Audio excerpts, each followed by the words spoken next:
Di tengah gonjang-ganjing itu, Jokowi adalah menginginkan bagaimana Prabowo Gibran terus berlanjut di masa-masa yang akan datang. Sekaligus misalnya ingin menepis bahwa Gibran akan maju di 2029 sebagai calon presiden. Itu kan rumornya banyak. Itulah yang saya sebut sebagai proposal politik kerjasama lanjutan dengan Pak Prabowo. Tinggal dicek nanti apakah keinginan Pak Jokowi ini disambut ataupun tidak. Karena di koalisi internalnya Pak Prabowo ya saya kira semua ketua umum partai politik itu rasa-rasanya juga punya dong Bang. Cuman memang tidak diungkapkan secara eksplisit. Siapa yang nggak mau Bang jadi pendampingnya Prabowo, itu aja sih. Kalau Pak Jokowi bicara tentang Prabowo Gibran 2 periode, ini kan semacam proposal politik soal sustainability terkait dengan kerjasama politik. Koalisi politik antara Prabowo Jokowi, Jokowi Prabowo. Jadi Jokowi ingin melihat bagaimana kebersamaannya itu tidak berakhir di 2029, kalau bisa lanjut. Kan hal lumrah Bang, kan lumrah. Artinya ini yang sepertinya ingin ditepis sebenarnya oleh Pak Jokowi. Prabowo itu di 2029 nggak terlampau membutuhkan calon wakil presiden yang menambah elektoralnya. Karena Prabowo sendiri sudah kuat dan sudah solid Bang. Karena nyaris tidak ada pun resistensi, tidak ada perlawanan. Tidak ada celah-celah yang kemudian bisa masuk sebagai kompetitor yang bisa menyangi Prabowo Subianto. Coba approval ratingnya 80%.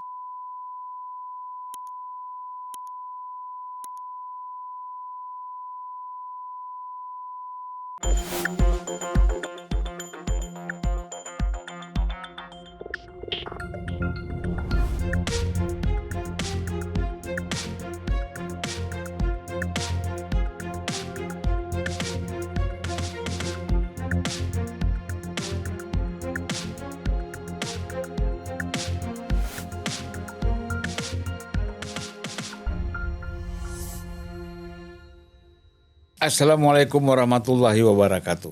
Waalaikumsalam warahmatullahi wabarakatuh. Salam sejahtera buat kita semua. Salam juga untuk seluruh penonton Unpacking Indonesia dimanapun berada. Salam hormat saya kepada Mas Adi Prayitno. Sehat Bang, alhamdulillah. Apa kabar? Baik Bang, alhamdulillah. Bang Zulfan sehat selalu ya Bang ya. Saya banyak nonton ini videonya Adi kan. Di TV di mana gitu ya, banyak sekali yang minta komentar. Ya namanya pengamat utama kan. Oh, ya. Jangan diolah saya Bang. Jangan diolah. Sekarang ini kan kita ngomong benar pun dianggap hoax. Gitu ya. Kita ngomong bagus dianggap goblok. Iya, iya. Ya kan, saya dengan total politik kemarin apa yang saya sampaikan itu kalau dibuktikan akan ada kebenarannya ya, terus dianggap hoax. Ya udahlah, biar aja lah kalau yang percaya itu hoax, tapi kan lebih banyak yang percaya itu benar ya. Tapi nggak ngomong itu kita kan Bang? Enggak, ini nyinggung aja. Oh iya, iya. Maksud saya begini, jangan-jangan kita pun habis ngomong ini dianggap hoax pula kan. Gak usah disinggung lah soal itu, ngapain, nggak terlalu penting ya. Sekarang kan begini, karena tingkat kepuasan survei ya, Pak Prabowo itu katanya 83%. Pak Jokowi juga masih sekitar 80-an%. Tingkat kepuasan ya, bukan elektabilitas. Iya, puas ya. Tingkat kepuasan kepada kepemimpinan. Sebenarnya kalau kita lihat kritik-kritik di dalam media sosial, ya kan, yang dilakukan terhadap pemerintah, terhadap Pak Jokowi itu kan tinggi. Tapi ternyata begitu rakyat disurvei, kepuasannya tinggi juga, jauh lebih tinggi. Nah ini penyebabnya apa Mas Adi? Pertama begini, kalau ada survei yang menyebut bahwa approval rating atau tingkat kepuasan publik terhadap pemerintah, presiden dan penguasa itu tinggi, saya selalu menyebut itu adalah instrumen akademik ya untuk mendeteksi bagaimana suara publik. Karena survei itu pakai ilmu pengetahuan Bang, nggak pakai perasaan. Saya kebetulan juga ngajar loh, voting behavior namanya. Jadi selama ini ada yang pakai perasaan. Kan banyak orang yang mungkin ngelihat peristiwa 1-2 kali orang protes, tidak puas, seakan-akan itu mewakili keseluruhan pendapat ataupun persepsi seluruh Indonesia. Kan kayak gitu ya. Saya kebetulan ngajar juga tuh Bang, perilaku pemilih, perilaku politik. Udah lama, hampir 10 tahun. Jadi survei itu bukan perkara gampang. Kan orang menggampangkan survei ini asal-asal. Kalau jago boleh dong, iya kan? Harus itu disebutkan sebagai temuan-temuan akademiknya. Kalau memang arti survei, survei juga lah untuk dibantah. Tapi yang ingin saya katakan adalah survei itu adalah instrumen akademik, butuh ilmu pengetahuan, ada sekolahnya, kuliah materi terkait dengan perilaku pemilih. Belum tentu lulus Bang. Belum tentu lulus, ini susah, mata kuliah yang agak susah. Makanya saya selalu menetapkan soal survei itu ya ini adalah soal persepsi yang sifatnya sesaat. Hari ini bisa 80, besok bisa turun, atau besoknya bisa naik. Makanya disebutkan dari bulan ini ke bulan ini ya. Betul. Untuk bulan berikutnya belum tentu. Betul, karena ada rentang waktu yang kemudian pendapat orang berubah. Misalnya kalau disebutkan tingkat kepuasan publik kepada Pak Prabowo itu hampir 80%. Salah satunya adalah soal pemberantasan korupsi. Kan make sense Bang. Kan setahun lebih Prabowo Subianto ini kan ngegebuk para koruptor-koruptor yang mungkin selama ini tidak terjangkau. Tidak tersentuh. Bebas berkeliaran. Apa yang salah dari pendapat itu secara umum? Dan yang paling yang paling luar biasa itu masa Prabowo itu berani menyentuh, bisa menyentuh secara serius Muhammad Reza Khalid kan gitu, yang dikenal dengan mafia migas, yang selama ini bertahun-tahun sejak Orde Baru terus presiden sebelumnya nggak pernah tersentuh itu. Ya itulah yang kemudian menurut saya apa yang salah kalau masyarakat itu puas ke presidennya. Yang paling tinggi adalah soal pemberantasan hukum dan korupsi.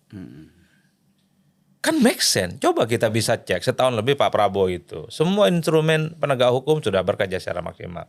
Soal MBG. Melihat MBG itu tentu jangan melihat dari Depok dan Ciputat dan Jakarta Bang. Tapi di daerah-daerah yang memang selama ini membutuhkan soal makan bergizi. Karena banyak sekali orang melihat itu kacamatanya kacamata kota. Kacamata orang berkecukupan. Dan itu seakan-akan mewakili seluruh pendapat di seluruh Indonesia. Di kampung saya aja kan kalau sarapan pagi banyak yang gak tertib Bang. Kadang makan pagi, sore sama malam digabungin itu. Jadi kalau ada sesuatu yang bergizi diberikan oleh negara dan programnya pemerintah, ketika disurvei wajar yang dimunculkan itu adalah MBG. Kalau zamannya Pak Jokowi itu vocab utamanya yang menjadi instrumen tingkat kepuasannya adalah infrastruktur. Hari ini kita melihat Pak Prabowo itu tingkat kepuasannya adalah pemberantasan korupsi sama MBG. Bahwa MBG itu compang-camping ya, misalnya ada keracunan, ada belatung dan seterusnya, oke, pada level tertentu dan itu tidak boleh disepelekan. Saya setuju untuk dibenahi. Tapi kan program secara keseluruhan ini kan menyentuh sudah 80 juta penerimaan manfaat. Itu bagi saya sudah make sense. Karenanya kalau kita belajar tentang ilmu survei Bang ya. Kenapa yang diwawancara cuma 1.200 atau lebih lah, bisa 2.000, 3.000? Karena cara ngambil yang 1.200 itu sudah ada ilmunya, sudah ada teorinya, sudah ada rumusnya. Bahwa yang 1.200 itu dianggap mewakili seluruh penduduk di Indonesia. Contoh deh Bang, kan seluruh provinsi kan pasti disurvei dong. Di Jawa Barat itu mungkin yang diambil, yang diwawancara adalah 400 orang. Tinggi, kenapa? Karena jumlah penduduknya paling besar. Dan 400 itu yang diwawancara orang Jawa Barat mewakili yang jumlahnya 40 juta warga Jawa Barat. Di Banten mungkin yang disurvei 200. Kenapa 200? Karena jumlah karena jumlah penduduk di Banten itu yang umurnya umurnya 17 tahun ke atas kira-kira begitu. Itu jumlahnya nggak sebanyak di Jawa Barat gitu loh Bang. Itu yang disebut dengan pengambilan sampel. Itulah yang kemudian banyak orang nggak paham. Panjang lah sebenarnya kalau panjang kali lebar cerita ini. Tentu kalau kita mewawancara kawan-kawan Papua jumlahnya jauh lebih sedikit dibandingkan Jawa Barat ataupun provinsi-provinsi di lainnya. Karena jumlah penduduknya itu ada metode, ada rumus dan ada statistiknya. Jadi sekalipun samplingnya itu minimal 1.200, hasilnya itu dianggap mewakili. Ada rumus statistiknya Bang. Nah, itu yang secara umum tentang survei. Nah, kenapa kemudian dibentur-benturkan di suara-suara di medsos? Di medsos ini kan ya memang harus kita akui adalah juga pendapat-pendapat publik, tapi kan hanya sebagian kecil dan tidak proporsional mewakili secara keseluruhan. Jangan-jangan kelompoknya sama, orangnya beda yang bicara kan? Dan di medsos kita tidak tahu yang ngomong itu siapa. Jenis kelaminnya apa, sukunya apa, umurnya berapa dan seterusnya. Tapi kalau disurvei jelas, yang disurvei itu minimal 17 plus, Bang. Minimal 17 yang memiliki hak suara atau yang sudah menikah. Itu ada rumusnya. Jangan-jangan di medsos bisa di bawah itu semua, 15 tahun, 14 tahun karena semua orang juga sudah engage terkait dengan media sosial. Oleh karena itu, sekalipun di medsos banyak kritikan-kritikan terkait dengan apapun, tapi di survei itu berbeda. Itu harus dipahami karena medsos itu tidak bisa dijadikan instrumen untuk mewakili. Seperti survei-survei yang dilakukan oleh podcast lah. Itu bukan survei, Bang, polling namanya. Polling. Survei sama polling ada itu beda. Polling itu kan artinya bagaimana mengukurnya? Bisa satu orang ngisi pollingnya juga kan? Kalau polling kayak gitu bisa dimobilisasi. Abang bikin polling di Unpacking, ada yang mobilisasi misalnya buat orang itu rendah, buat orang itu tinggi, bisa, Bang. Itu bikin sur aja. Dan kita juga nggak tahu siapa tuh yang bergerak, jangan-jangan mesin semua isinya. Kalau survei jelas, Bang. Setiap orang ada, fotonya ada, dokumentasinya ada, tempatnya di mana, jelas, Bang. Tentu survei-survei yang kredibel dan surveinya dilakukan secara benar. Tapi overall bagi saya adalah survei itu adalah temuan dan dalam waktu-waktu tertentu bisa berubah, bisa turun dan bisa naik. Sangat tergantung bagaimana sikap politik atau kebijakan yang dibuat oleh pemerintah. Saya dulu surveyor juga. Ya betul. Kalau saya sih di lembaga studi pembangunan, kemudian melanjutkan tahun-tahun 90 bikin perusahaan sendiri kan, survei. Tapi untuk pengusaha. Misalnya Bimantara dulu kan mau go public. Dia mau tahu bagaimana suara elit dan masyarakat tentang image-nya tentang Bimantara kan gitu. Saya survei. Tapi kan yang saya survei jelas. Misalnya PDIP dulu kita survei, kita tanya Aberson Sialuho, yang paling vokal di PDIP, yang paling kencang ngeritik ekonomi Orde Baru, ya kan? Terus kemudian Eki Sahrudin, macam model itulah, mewakili Golkar, mewakili P3, jadi gitu, representatif kan? Abang juga pernah melakukan itu dulu ya? Iya itu. Tapi kan kalau survei perusahaan go public itu besar bayarnya kan? Iya. Tapi kan kalau survei opini publik itu adalah kuantitatif ya, di mana orang responden yang diwawancara itu bisa diklaim atau bisa digeneralisasi, dianggap mewakili persepsi dan pendapat. Itu diakui nggak? Ya diakui kan, ada ilmunya, ada sekolahnya. Karena orang kan selalu ngomong, kok saya nggak pernah merasa diwawancara. Kok nggak pernah ditemuin? Ya mungkin orang lain di daerahnya yang diwawancara, tapi orang lain yang diwawancara itu dianggap mewakili seluruhan populasi yang ada di situ. Dia bagian dari itu. Iya, dan statistik itu begitu cara bekerjanya. Kalau nungguin dapat wawancara 270 juta orang, Bang, sampai kiamat juga nggak selesai kan, Bang? Lama, waktu lama, ongkosnya juga mahal, resource-nya juga harus berlipat ganda. Survei cukup seminggu 2 minggu selesai. Dan itu sudah bisa dianggap sebagai potret secara akademik. Jadi kalau teman-teman memahami survei itu sebenarnya adalah cara memuliakan rakyat biasa-biasa saja. Orang yang selama ini dianggap tidak penting dalam politik. Dulu kan kalau orang bicara politik siapa cobain bicarakan?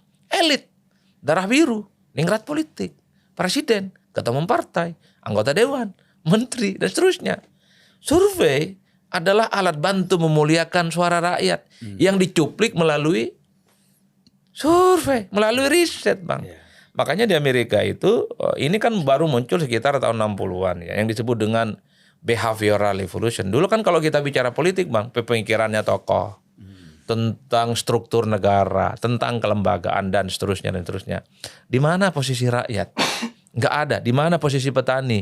Di mana posisi tukang beca? Di mana posisi kuli bangunan? Di mana posisi dosen? Di mana posisi rakyat? Nggak ada.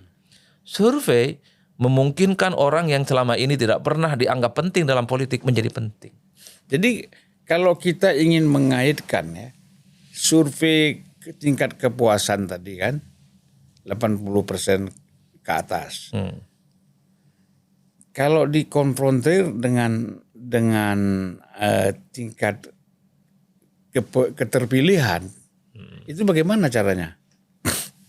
Ya karena kan pasca pemilu selesai sih sebenarnya publik itu kan cenderung cair, lebih melihat apa yang sebenarnya dirasakan dari sebuah kebijakan yang dilakukan oleh pemerintah. Misalnya soal bantuan sosial. Baik yang tidak mendukung ataupun yang mendukung itu kan sama-sama mendapatkan bantuan. Jadi dulunya mungkin tidak memilih. Misalnya tidak memilih Prabowo Subianto. Cuman karena mendapatkan bantuan secara reguler, dia kemudian punya persepsi positif. Oh iya, presidennya suka ngebantu. Dulu mungkin tidak memilih Prabowo Subianto, mungkin bisa memilih Ganjar ataupun Anies. Tapi ketika ditanya apa yang kemudian membuat Anda melihat pemerintahan hari ini, kayaknya korupsi mantap deh. Jadi orang itu melihat bukan lagi soal yang sifatnya imparsional terkait dengan pilpres, Bang. Jadi orang itu cepat melupakan peristiwa kompetisi. Yang diingat itu apa sih yang dilakukan oleh presiden. Yang dirasakan. Termasuk soal Bapak Ibu, apa yang kemudian Anda lihat dari program pemerintah yang Anda sering dengarkan, sering Anda lihat dan sering bicarakan, MBG. Kan begitu cara bertanya, oh MBG Pak. Tanya, setelah Bapak tahu soal MBG, suka atau tidak suka, puas atau tidak. Dan itu berlaku kepada siapapun, baik yang tidak memilih Prabowo ataupun yang memilih, Bang. Jadi kalau Prabowo Subianto kemarin itu berapa? 52 sekian persen, terus approval ratingnya 80. Artinya apa? Pemilih-pemilih di luar Prabowo sekalipun itu mengapresiasi apa yang dilakukan oleh pemerintah. Begitupun yang terjadi pada Pak Jokowi, begitupun yang terjadi dengan Pak SBY. Bahwa tingkat kesukaannya, kepuasan publiknya terhadap kinerjanya itu melampaui suara di Pilpres. Mas Adi, kita sedikit melangkah lebih konkret. Saya nggak tahu apakah itu hasil survei atau hanya omongan pengamat atau hanya sekedar pendapat sebagian medsos. Katanya survei yang dilakukan terakhir, Prabowo yang paling tinggi tingkat keterpilihannya. Elektabilitasnya. Kedua Gibran, yang ketiga ada Sapri Samsudin nih. Dan lain-lain tentunya. Tapi kan yang unik, kalau Prabowo Gibran udahlah ya kan. Yang unik kan adanya Pak Sapri itu. Gitu. Kok tiba-tiba bisa menyodok ke nomor 3 ngalahin AHY, Anies, Muhaimin kan gitu. Nah kira-kira kalau ini betul-betul survei ya, tingkat keterpilihan, elektabilitas dan kepuasan orang kepada Pak Sapri dari segi apa kira-kira? Pertama begini Bang, survei itu yang biasanya kredibel bisa dicek dari apakah dia reguler atau tidak reguler. Mengikuti peristiwa-peristiwa politik dari pemilu, pileg dan pilkada. Yang kedua, lembaga-lembaga survei yang kredibel itu punya asosiasi Bang. Untuk saling mengontrol satu sama yang lain. Ya. Kan pernah terjadi itu kan?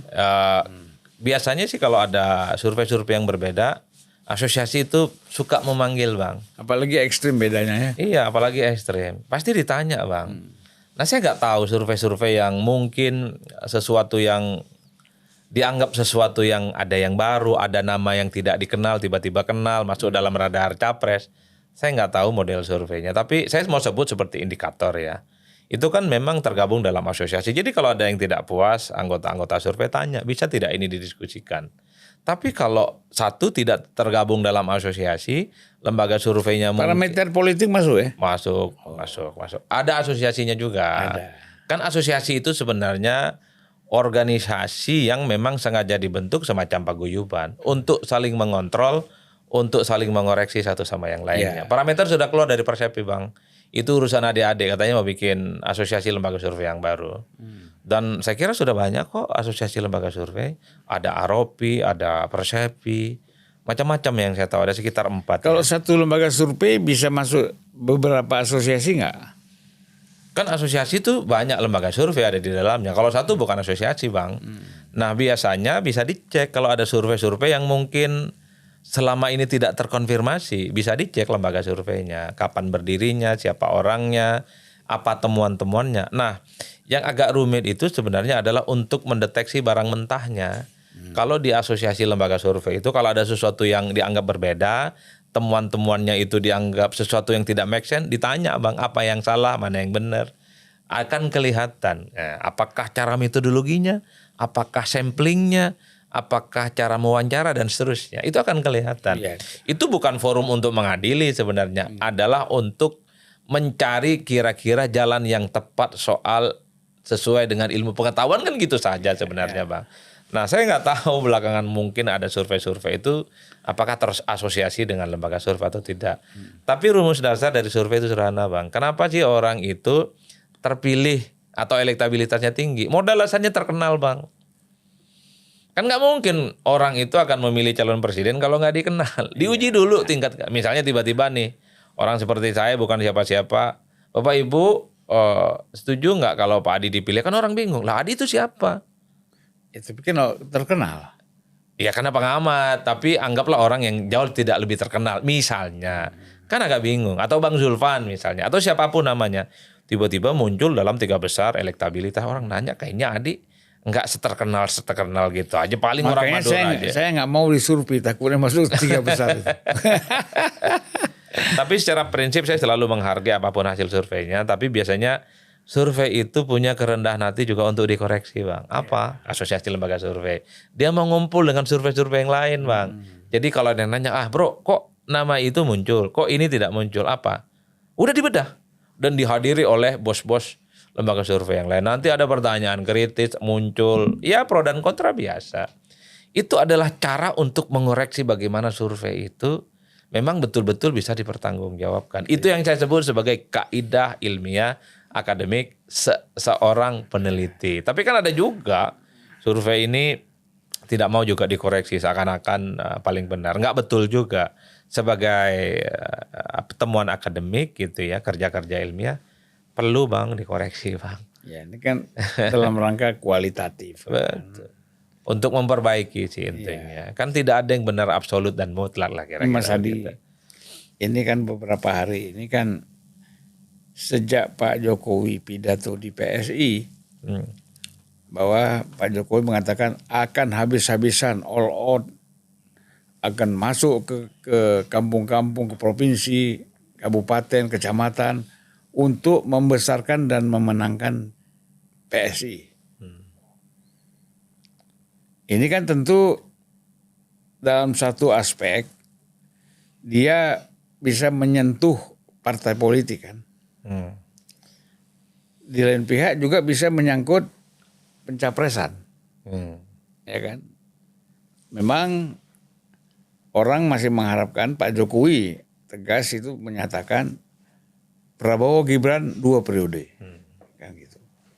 Nah, mendengar pernyataan Pak Jokowi ini kan ada yang sakit gigi juga. Siapa Bang yang sakit gigi? Tiba-tiba PAN mengatakan bahwa Julhas siap menjadi calon wakil presiden. Kan gitu. Yang lain mungkin nggak ngomong tapi banyak juga kan gitu. Siapa yang nggak pengen Bang maju Bang? Pasti pengen lah. Pengen kan. Jadi kalau Mas Hadi melihat hal seperti ini gimana?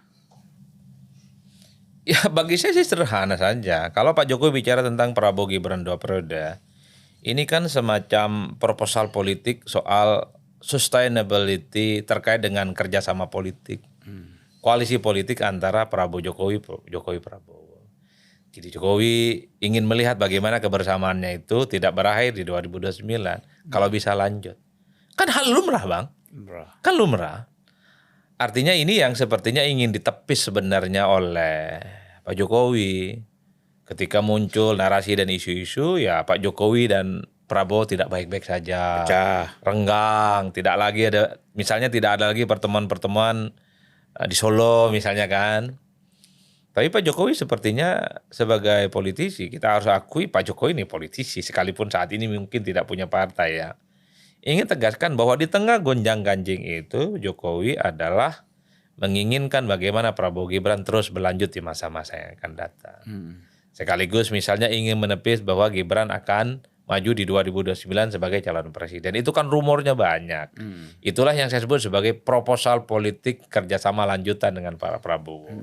Tinggal dicek nanti apakah keinginan Pak Jokowi ini disambut ataupun tidak. Karena di koalisi internalnya Pak Prabowo ya saya kira semua ketua umum partai politik itu rasa-rasanya juga punya dong Bang. Cuman memang tidak diungkapkan secara eksplisit. Siapa yang nggak mau Bang jadi pendampingnya Prabowo, itu aja sih. Sesederhana itu saja menurut saya. Karena memang ada kecenderungan di negara kita. Presiden, petahana, maju kembali untuk yang kedua kalinya. Itu santai-santai saja udah bisa menang Bang. Apalagi kalau approval ratingnya sudah hampir 80%. Jadi lawannya itu ya bukan siapa-siapa dalam konteks ini ya. Kita bicara tentang konteks politik hari ini. Jadi kalaupun toh Jokowi bicara tentang 2 periode terkait dengan Prabowo Gibran, bagi saya ini adalah proposal politik. Tapi bisa juga ini bisa dimaknai soal testing the water lah. Kira-kira apa responnya? Karena tentu Pak Jokowi sebagai mentor utamanya Gibran akan melihat bagaimana responnya dari kawan-kawan internal Gerindra. Apakah proposalnya ini diterima ataupun tidak? Kan kayak sesederhana itu saja. Karena kan partai koalisi pemerintah hari ini juga kelihatan sekali kok Bang punya intensi ingin memajukan kira-kira siapa yang kemudian disorongkan untuk bisa berdampingan dengan Pak Prabowo. Sebut saja, apakah PKB tidak mau ketika Caimin misalnya bisa berdampingan dengan Prabowo? Saya termasuk yang hakul yakin memprediksi, pasti dong punya keinginan. Cuman tidak disampaikan secara terbuka. Karena di 2024 ini duet hampir terjadi loh. Sebelum Gus Muhaimin nyebrang ke tempat lain bersama dengan Anies Baswedan. Atau dia nyebrang karena sudah tahu bahwa tidak akan jadi kan. Kalau PAN itu menurut saya terlampau jujur. Jujur di awal ya bahwa sebenarnya bicara tentang siapa calon pendampingnya Pak Prabowo adalah Zulhas. Saya kira juga make sense dan cukup rasional. Kebersamaannya cukup panjang. Zulhas adalah Menko, ketua umum partai dan cukup rasional. Apakah diterima ataupun tidak ya tentu Pak Prabowo Subianto yang akan menentukan segala-galanya. Apakah Demokrat tidak mau? Kalau Mas Ahy yang disorongkan, mau Bang. Cuma nih soal mau dibunyikan ataupun tidak. Iya kan itu aja. Jangankan ketum partai Bang, kita juga mau Bang kalau dipilih Bang. Prabowo itu di 2029 nggak terlampau membutuhkan calon wakil presiden yang menambah elektoralnya. Karena Prabowo sendiri sudah kuat dan sudah solid Bang. Karena nyaris tidak ada pun resistensi, tidak ada perlawanan.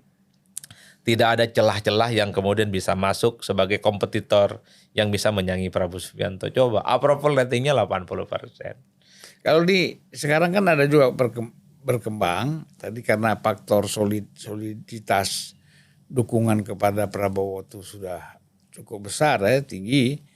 Lalu orang bilang Prabowo mungkin mau ngambil Teddy wakil presiden atau Sugiono wakil presiden. Mungkin nggak itu? Ya kalau semua partai koalisinya setuju dan mengusulkan, kenapa tidak mungkin? Tapi bagi saya pasti ada perimbangan Bang. Ada perimbangan. Siapa mewakili siapa. Atau pada akhirnya win-win solution. Oke lah partai tidak ada yang diambil sebagai calon wakil.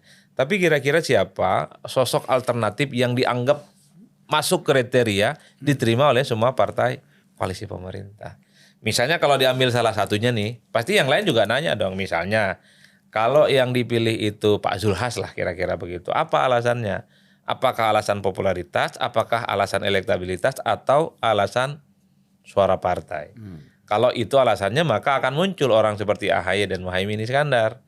Secara elektabilitas mungkin AHY melebihi Pak Zulhas, kira-kira begitu. Sekalipun partainya Pak Zulhas lebih kuat. Atau Muhaimin apalagi. Atau Bahlil. Atau Bahlil sebagai ketua umum. Kan variabelnya itu dilihat. Makanya itu yang seringkali memang di periode kedua calon wakil presiden ada kecenderungan memang tidak dari partai Bang. Itu ya? Iya. Kan itu bisa terjadi pada SBY. Itu terjadi Gibran kan bukan dari partai. Nggak ada partainya Gibran. Iya betul, Gibran memang tidak berpartai. Tapi kan sudah dianggap bagian dari PSI. Ya dianggap boleh, tapi dia bukan PSI. Memang per hari ini memang bukan PSI dan tidak pernah kelihatan datang ke acara-acara PSI. Cuman kan, tapi dikait-kaitkan dengan PSI, ya. Kalau bahwa rasional nggak Gibran bersama Prabowo karena di belakangnya ada suara Jokowi? Ya rasional saja bagi pendukungnya Gibran dan bagi pendukungnya Pak Jokowi Bang. Itu rasional saja, tapi kan belum tentu rasional bagi partai pendukung Prabowo yang lain. Ya. Karena mereka punya proposal politik yang lainnya. Jadi PAN itu adalah salah satu contoh bagaimana partai-partai koalisi sebenarnya pasti punya intensi untuk menjadi calon wakil presiden.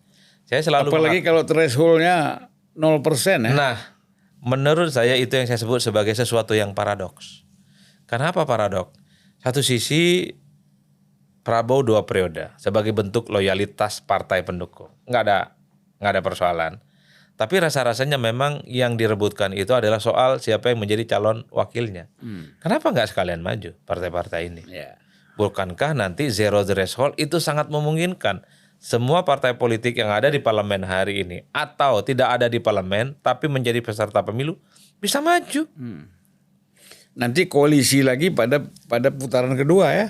Tidak harus koalisi pada putaran kedua. Anggaplah satu putaran misalnya Pak Prabowo menang. Kan juga dirangkul Bang yang kalah Bang. Ya. Sekarang aja yang berseberangan dirangkul. Iya, dirangkul. Alasannya ya tentu kebutuhan dukungan politik di parlemen. Dan pasti adalah alasan stabilitas. Jadi dalam sistem presidensialisme multipartai ekstrem di Indonesia, jangan pernah takut untuk maju sebagai calon presiden. Sekalipun misalnya dalam kalkulasi politiknya itu akan kalah. Karena yang kalah pun dirangkul. Ujung-ujungnya jadi Menko juga kan. Kecuali PKS yang tidak pernah dirangkul ya. Ya kayaknya PKS juga akan total juga ke Prabowo itu. Gitu ya. Iya, karena nggak ada opsi lain bagi PKS. Mau sama siapa PKS? Mau sama siapa? Sama PKS, sama Anies misalnya udah mulai kelihatan pecah kongsi di Pilkada Jakarta 2024. Ya. Awalnya dukung, awalnya ngelihat koda-koda, tapi pada akhirnya PKS juga bergabung sama Kimplas. Jadi dalam konteks itulah menurut saya sesuatu pemandangan yang paradok Bang. Satu sisi partai politik parlemen yang 7 hari ini mestinya sudah punya jagoan tuh Bang calon presiden Bang. Apa coba yang membuat mereka nggak mau maju? Ya takut kalah. Takut kalah. Bukan takut kalah, jelas-jelas kalah lah. Ya lawannya petahana kan. Padahal itu biasa kan, test case saja kan. Ya biasa, tapi Bang, partai kalau berani mengusung kadernya sendiri, minimal pileknya aman loh. Ya, kotel efeknya ada. Betul, ya siapa tahu naik 1%. Kan luar biasa hebat Bang. Karena pertarungan itu bukan hanya di Pilpres. Kalaupun toh kalah di Pilpres itu tadi, ada kecenderungan partai pemenang, presiden pemenang akan ngerangkul. Ya, solid ya. Karena tidak mungkin partai penguasa itu hanya akan berjalan sendirian atau hanya dengan beberapa koalisi. Dia butuh yang disebut dengan oversize coalition, koalisi besar untuk mengamankan kepentingan-kepentingan politiknya, khususnya yang ada di parlemen. Makanya ketimbang misalnya selalu membangun narasi soal calon wakil presiden berkoalisi kembali, kenapa sih nggak maju? Jangan mubazir juga nih putusan Mahkamah Konstitusi gitu loh Pak. Termasuk PDIP ya. Oh iya, PDIP, kemudian Anies Baswedan yang bikin apa tuh? Gerakan rakyat. Iya. Gerakan rakyat. PR terbesarnya lolos dulu verifikasi. Lolos. Verifikasi faktual dan administrasi. Kalau ditetapkan sebagai peserta pemilu sudah biasa masuk barang, Pak. Udah bisa mencalonkan ya. Iya, jadi judulnya itu Partai Peserta Pemilu. Kita gimana kalau bikin? Ah, boleh Abang lo bikin. Nanti kita bantu jarak jauh pakai doa-doa pendek, Pak. Abang kan sudah malang melintang di banyak partai, pasti sudah punya pengalaman yang cukup signifikan.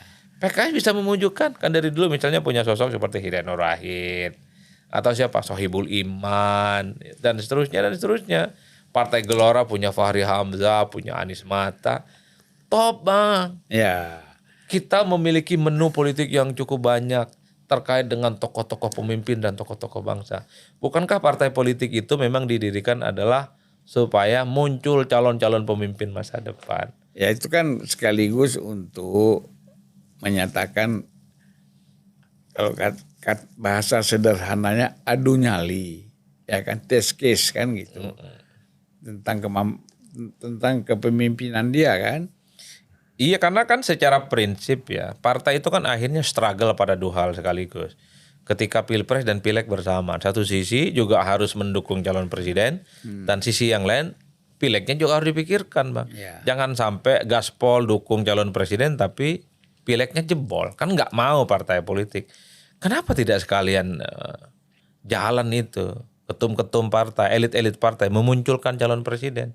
Terutama untuk memanaskan mesin politik, mengonsolidasi basis dukungan. Jangan rebutan di wapres ya. Iya, menurut saya juga bagus Bang kalau semua partai. itulah yang saya kira terutama untuk menyelamatkan pileknya. Tapi sepertinya banyak juga partai itu tidak confident maju sendiri. Mungkin karena persoalan logistik, Bang. Karena ada kecenderungan koalisi besar dalam Pilpres itu, dia juga membutuhkan logistik terutama untuk kebutuhan kampanye, atribut-atribut kampanye, dari dukungannya kepada salah satu kandidat presiden. Dari situ logistiknya mungkin bisa dikomunikasikan secara signifikan. Jadi kalau persepsi Adi Prayitno bahwa pasangan Prabowo Gibran ini akan bisa bertahan sampai 2029, lanjut lagi nanti 2029 berpasangan lagi gimana? 50-50 lah, Bang. 50-50, Bang. Karena kalau disebut 100% nanti dikatain termul. Kalau saya bilang tolak, ini dianggap anti termul. Capek juga kita begitu. Iya. Meski sekalipun dimasukkan juga pula kelompok Roy Suryo kita ini kan. Masuk saya Didu lagi, capek kita.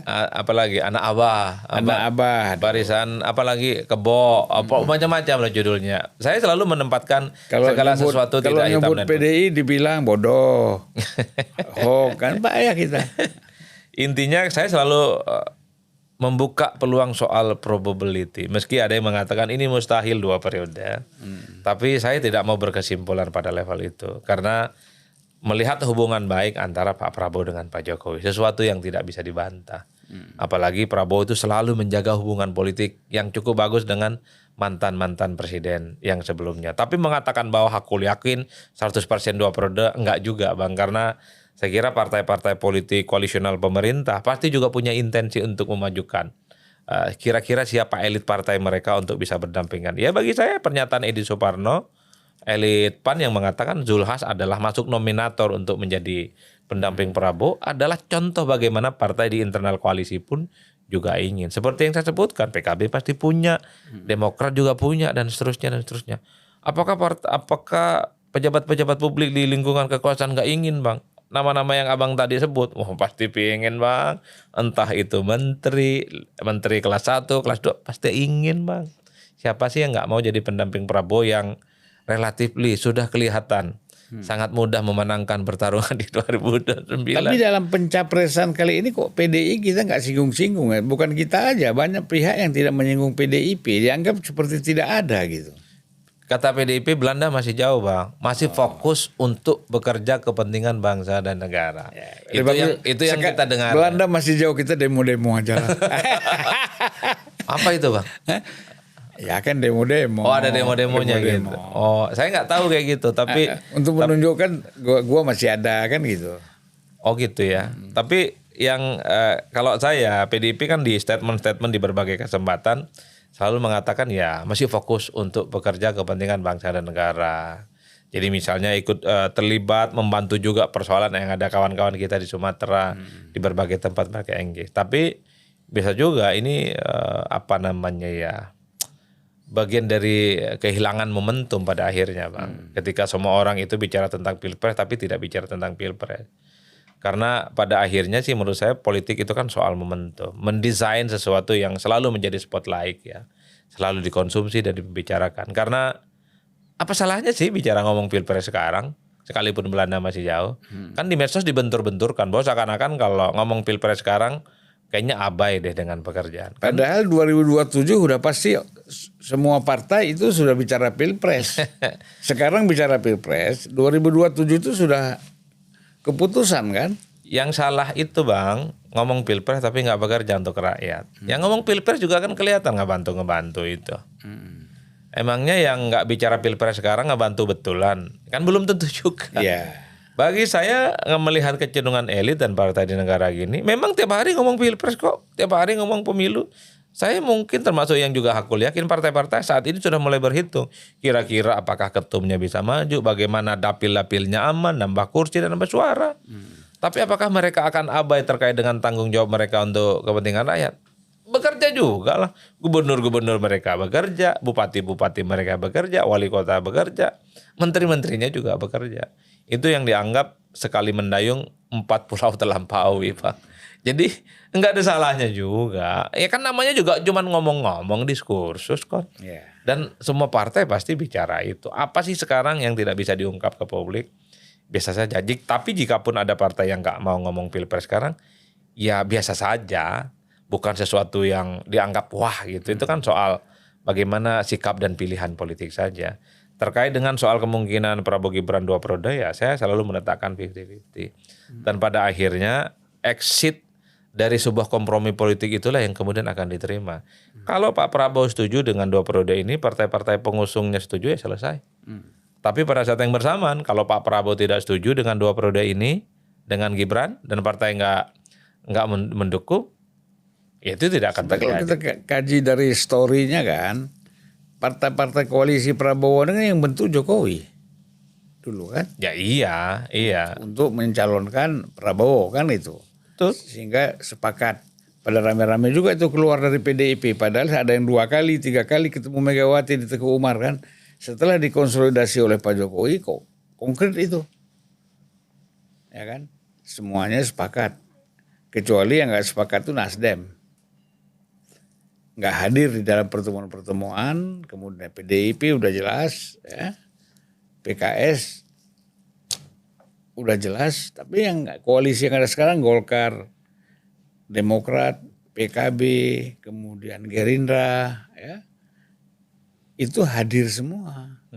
Nah artinya apa? Dari segi elektabilitas dan kekuatan terutama di dalam parlemen kan cukup ini 4, udah mayoritas kan? Iya. Gitu. Baiklah, kita sudah 40 menit. Ya. Tapi boleh nggak terakhir Bang? Makanya saya mau kasih kesempatan terakhir petuah-petuah, silakan. Ya, saya selalu mengatakan bahwa ya makna politik itu biasa-biasa saja Bang. Beberapa hari yang lalu kita melihat Wakil Menteri Tenaga Kerja misalnya, Sekjen Partai Demokrat, tiba-tiba datang ke Pak Jokowi. Ya mungkin itu inisiatif pribadi, sifatnya spontan seperti yang disampaikan oleh Pak Wamen ini ya. Tapi kalau publik melihat dari jauh, jangan-jangan pesannya itu sederhana kok. Politik itu nggak perlu kaku-kaku amat lah gitu. Iya. Buka komunikasi dengan siapapun, nggak boleh Dan bikin saya tembok. nggak percaya di Demokrat itu berani datang sendiri ke Pak Jokowi tanpa seizin. Gitu ya. Saya kebetulan diskusi itu Bang di salah satu media. Ada Pak Wamen ini, Wasekjen Partai Demokrat. Memang ngomong ini spontanitas, tidak izin sama partai. Ini hanya sebatas nostalgia, merawat hubungan baik dengan Pak Jokowi, kata Bang Afriansa. Oh gitu Bang ya. Cuman saya bilang Bang, sorry saya katakan dari jauh, kayaknya tidak sesederhana itu politik kita. Tidak ada yang disebut dengan lahir dalam ruang hampa. Intinya apa yang dilakukan oleh Abang ini bukan hanya dengan Solo, dengan siapapun. Jangan kaku-kaku amat lah berpolitik. Nggak ada blok kanan, blok kiri. Kenapa? Kita itu bukan di Amerika yang hanya 2 partai. Kita itu sistem presidensialisme, multi partai dan sangat ekstrim Pak.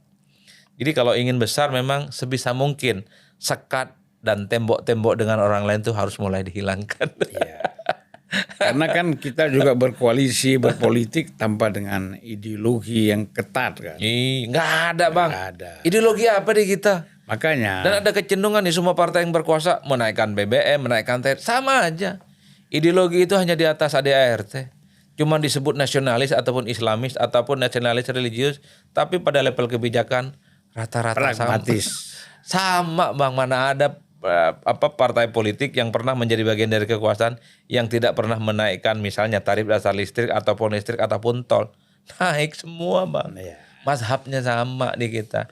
Yang membedakan itu adalah merek dan judul yang ada di ART. Nasionalis, Islam, nasionalis, religius. Iya. Itu kan buat penelitian akademik. Selain itu hanya membedakan warna jaket. Warna jaket Bang.